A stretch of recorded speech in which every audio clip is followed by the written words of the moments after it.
नमस्ते दोस्तों, मैं हूं प्रदीप कुमार। आप देख रहे हैं डिजिटल मार्केट। वीडियो शुरू करने से पहले बता दूं, ये वीडियो एक एजुकेशनल पर्पज के लिए। अगर आप स्टॉक मार्केट में कोई भी फाइनेंशियल इन्वेस्टमेंट करते हो तो अपने फाइनेंशियल एडवाइजर से सलाह जरूर लें या फिर अपनी सोच समझ के साथ ही स्टॉक मार्केट में इन्वेस्टमेंट करें।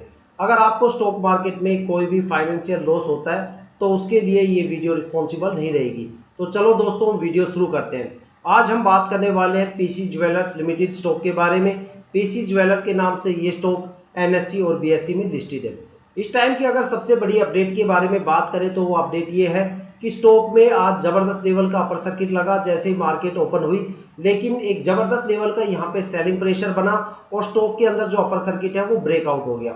हालांकि स्टॉक फिर भी एक पॉजिटिव मोमेंटम के साथ मार्केट में तेजी से आगे बढ़ रहा है। साथ में एक जबरदस्त लेवल पे यहाँ पे आपको अच्छा खासा पॉजिटिव मोमेंटम देखने को मिल रहा है। ठीक है, इसी तरह से ये स्टॉक लगातार पॉजिटिव मोमेंटम और बीच बीच में अपर सर्किट के साथ मार्केट में आगे बढ़ने वाला है। और यहाँ पे जो टारगेट होने वाला है, जिसको ये स्टॉक 10 से 15 अक्टूबर तक अपने अपर सर्किट की जो सबसे हायर वैल्यू है जिसको ये टच करने वाला है, वो टारगेट यहाँ पे 195 प्लस के आसपास होने वाला है। एक अच्छा खासा यहाँ पे आपको पॉजिटिव मोमेंटम देखने को मिलेगा, बीच बीच में आपको अपर सर्किट भी देखने को मिलेंगे, साथ में एक अच्छा खासा रिटर्न भी आपको यहाँ पे देखने को मिलेगा।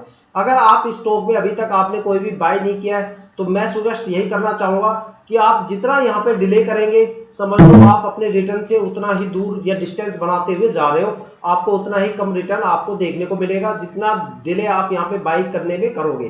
ठीक है, स्टॉक एक अच्छे खासे पॉजिटिव मोमेंटम पे। अगर इस स्टॉक के फंडामेंटल की बात करें तो देखो फंडामेंटल काफी जबरदस्त है। अगर आज से 4-5 साल पहले की बात करें तब इस स्टॉक की बात कुछ और थी, लेकिन अगर इस टाइम की बात करें तो यहाँ पे फंडामेंटल 7,000 करोड़ के आसपास है।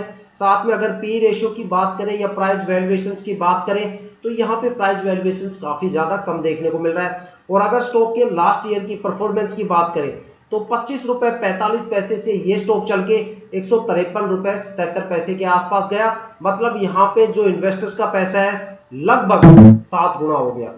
साल में इसके 2 अपर सर्किट होते हैं। जो पहला अपर सर्किट होता है वो सितंबर मंथ में शुरू होता है, दूसरा जो अपर सर्किट है वो जनवरी के एंड में स्टार्ट होता है। तो अगर आप देखा जाए तो साल में आप 2 यहाँ पे अपर सर्किट गेन कर सकते हो। और दोनों अपर सर्किट की अगर ओवरऑल रिटर्न की बात करें तो यहाँ पे आप 8 गुना पैसा बना सकते हो हर साल, अगर एक स्ट्रेटेजी के साथ इस स्टॉक में आप इन्वेस्टमेंट करते हो तो। ठीक है, अब बात करने वाले हैं इसकी लास्ट वीक की परफॉर्मेंस की कि भाई लास्ट वीक के अंदर इस स्टॉक के अंदर जो परफॉर्मेंस थी वो इतनी ज्यादा इंपैक्ट क्यों हुई। ठीक है, इसके पीछे एक सबसे बड़ा फैक्टर है, जो फैक्टर जानना आपके लिए काफी जरूरी है। अगर आप मार्केट में इन्वेस्टमेंट करते हो और इस स्टॉक के ऊपर इन्वेस्टमेंट करते हो तो आपको यह जानना काफी जरूरी है कि भाई पिछले हफ्ते इस स्टॉक के अंदर इतनी ज्यादा गिरावट क्यों हुई। और अगर बात करें पिछले 1 मंथ की तो यहाँ पे और भी ज्यादा जबरदस्त आपको गिरावट देखने को मिली है। ठीक है, इस गिरावट के पीछे के सबसे बड़े रीजंस क्या है वो भी आपको जानना काफी जरूरी है। देखो, अगर इसकी परफॉर्मेंस देखी जाए चार्ट में तो ये इसकी परफॉर्मेंस है। ऐसा लग रहा है कि बस जैसे स्टॉक के अंदर कोई पॉजिटिव मोमेंटम है ही नहीं। ठीक है, एक तरह से देखी जाए तो गिरावट का माहौल है। मतलब एक तरह से जो यहाँ पे आपको एक रिटर्न देखने को मिलना चाहिए था, जो परफॉर्मेंस देखने को मिलनी चाहिए थी, वो परफॉर्मेंस पिछले 1-1.5 महीने में क्यों नहीं थी, उसके पीछे के फैक्टर जानना काफी ज्यादा जरूरी है। क्योंकि उन्हीं फैक्टर्स के बेस पे हमें पता चलेगा कि भाई आने वाले टाइम में इस स्टॉक का मोमेंटम क्या रहने वाला है। और तीनों देखो, इसके पीछे 2 या 3 मेजर फैक्टर है। तीनों फैक्टर्स के बारे में मैं बात करूंगा। हो सकता है कि तीनों फैक्टर्स को डिस्क्राइब करते करते वीडियो का साइज थोड़ा सा बड़ा हो जाए, तो वीडियो के अंत तक जरूर बने रहिएगा ताकि आप जान पाओ कि स्टॉक के अंदर आखिर चल क्या रहा है और आप कहां तक जाओगे, या फिर आपको बीच में ही एक बड़ी गिरावट का सामना करना पड़ सकता है।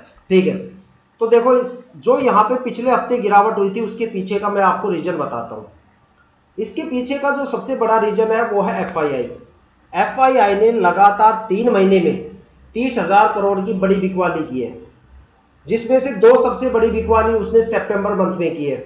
और सितंबर मंथ की अगर बात करें तो पहली बिकवाली 10 सितंबर को की और दूसरी बिकवाली लास्ट वीक में की, जिसकी वजह से इंडियन स्टॉक मार्केट में एफआईआई की होल्डिंग काफी ज्यादा कम हो गई थी इंडियन स्टॉक्स के अंदर, जिसकी वजह से सेंसेक्स और निफ्टी तो पूरी तरह से पॉजिटिव मोमेंटम से चलते रहे। लेकिन इंडियन स्टॉक मार्केट में जिन जिन स्टॉक्स के अंदर एफआईआई की होल्डिंग इंपैक्ट हुई वो स्टॉक बुरी तरह से गिरे पिछले हफ्ते। लेकिन यहाँ पे जो सबसे बड़ा गेम खेला वो डीआईआई ने खेला। एक बार तो मार्केट में ऐसा लगने लगा था कि भाई जो क्रैश अगस्त में आ रहा है वो क्रैश शायद सितंबर में दोबारा से रिपीट होने वाला है। सेंसेक्स पॉजिटिव मोमेंटम पे, अगर पॉजिटिव होते होते इतनी ज्यादा गिरावट है तो सोचो सेंसेक्स अगर लुढ़क गया तो यहाँ पे मार्केट का क्या हाल होने वाला है। तो लोगों को ये डर लगने लगा था कि भाई शायद मार्केट दोबारा से क्रैश होने वाली है, लेकिन यहाँ पे डीआईआई ने बीच में आके पूरा मोर्चा संभाला। डीआईआई ने पूरी मार्केट का गेम बदल के रख दिया। एक तरह से देखा जाए तो गेम चेंजर्स का रोल उन्होंने प्ले किया। एक बड़े लेवल पे फ्राइडे को डीआईआई ने बाई करके जो एफआईआई ने सोल्ड आउट किया था उससे भी बड़ी यहाँ पे बाइंग करके पूरे इंडियन स्टॉक मार्केट का नक्शा बदल के रख दिया, पूरा मोमेंटम बदल के रख दिया। जो मार्केट लगातार 3 महीने से या 2 महीने से मंदी के दौर में चल रही थी उसको निकाल के पॉजिटिव मोमेंटम पे लाके खड़ा कर दिया। और इस टाइम हालात ऐसे हैं कि अब मार्केट आपको जनवरी तक जबरदस्त पॉजिटिव मोमेंटम के साथ देखने को मिलेगी। आपको जबरदस्त लेवल के upper circuit Indian stock market में देखने को मिलेंगे। आप इंडियन स्टॉक मार्केट के कोई भी 10-15 साल पुराने रिकॉर्ड उठा के देख लेना, आपको सिर्फ एक ही चीज वहां पे दिखाई देगी।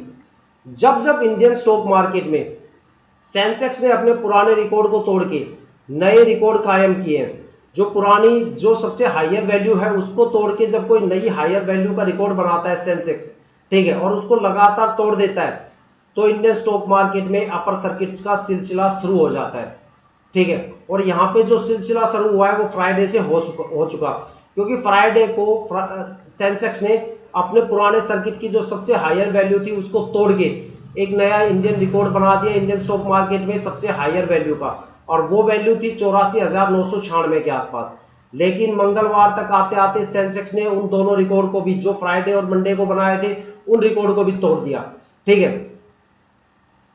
फ्राइडे को कम से कम 25% स्टॉक्स के अंदर अपर सर्किट लग गया था, ठीक है, और मंडे और आज तक चलते चलते कम से कम 80 स्टॉक्स ऐसे हैं जिनके अंदर इस time lively current upper circuit चल रहे हैं, ठीक है।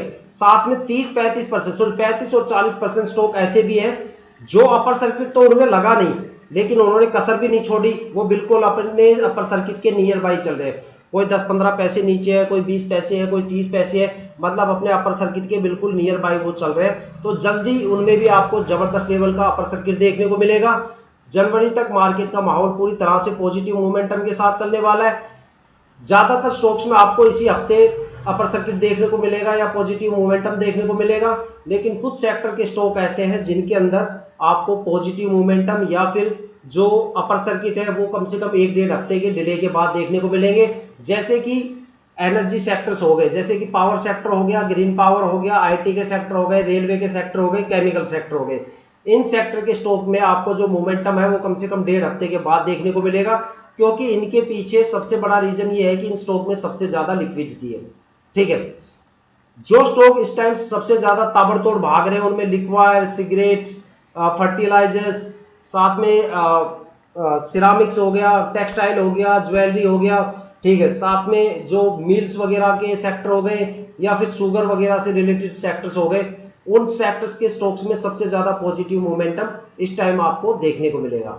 और अब बात करते हैं कि भाई अगर पिछले मंथ की रिपोर्ट चेक करें तो यहाँ पे जो परफॉर्मेंस डाउन थी, इस परफॉर्मेंस की क्या रीजन थे। देखो इसके पीछे 2 सबसे बड़े रीजन थे। सबसे पहला रीजन था कि इंटरनेशनल मार्केट के अंदर हो रहे लगातार फ्लक्चुएशंस। अगर खास तौर पे बात की जाए तो यूरोप के मार्केट में लगातार बड़े लेवल के यहाँ पे फ्लक्चुएशन चल रहे हैं, ठीक है। अगर यूरोप की मार्केट की बात की जाए तो यहाँ पे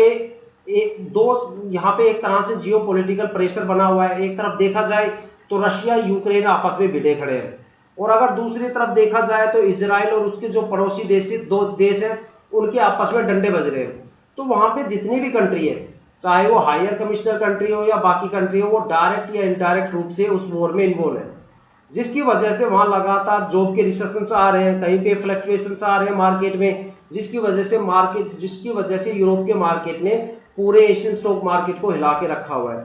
देखा जाए दुनिया के सबसे पावरफुल स्टॉक एक्सचेंज NYSE के अंदर, जहां से गूगल, माइक्रोसॉफ्ट, एप्पल जैसी बड़ी बड़ी कंपनियां जहां से ऑपरेट होती है, वहां पे अब तक 2 सबसे बड़े क्रैश आए हैं। जो सबसे पहला क्रैश आया वो जॉब रिसेशन की वजह से 5 अगस्त को आया, जिसमें NYSE के अंदर 1000 पॉइंट की गिरावट हुई, जिसका नतीजा ये था कि एशियन स्टॉक मार्केट में जापान के स्टॉक एक्सचेंज निक्की 4500 पॉइंट गिरा, संघाई स्टॉक एक्सचेंज 1800 पॉइंट गिरा और सेंसेक्स कम से कम 3500 पॉइंट के साथ जबरदस्त तेजी से गिरा और मार्केट में करोड़ों रुपए शुआ हो गए। और